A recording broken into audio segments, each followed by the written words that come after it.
What's up guys, Tricky Mick here, and I've ran into my first problem with the 2020 Freightliner Cascadia with the DD15 Detroit.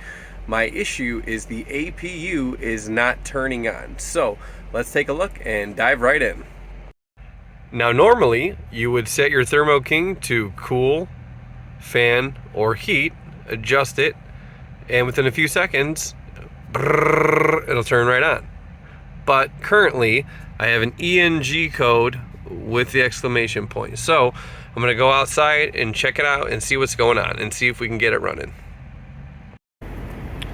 Okay, so the first thing to do is to come over to the Thermo King. You're going to check your oil level, which is good.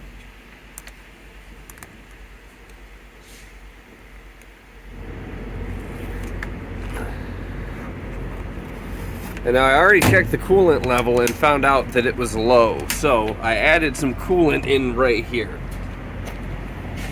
So let's go see if it'll start up now.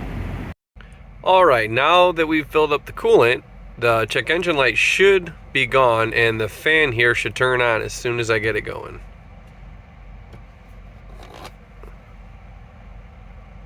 Let's see, the check engine light is gone.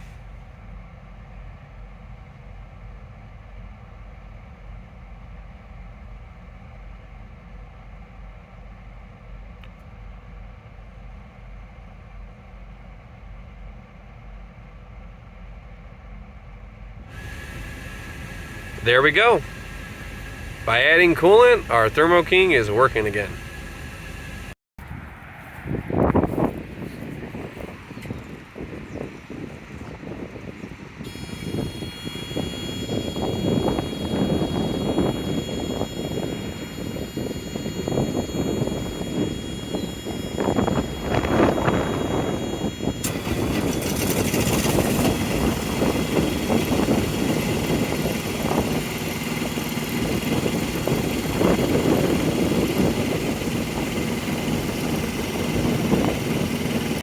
So an engine needs three basic things to run. It needs air, it needs fuel, and it needs an ignition source. And if it doesn't have one of those three things, it's not going to run. Now, if those three things are good, there's going to be another issue, probably a sensor or a mechanical issue. Now today, we found out we had a mechanical issue with low coolant. So by adding coolant, we rectified that situation and it now works. So thanks guys for checking in, liking and subscribing, and join me next time for the next video. Thanks and have a great day. Bye.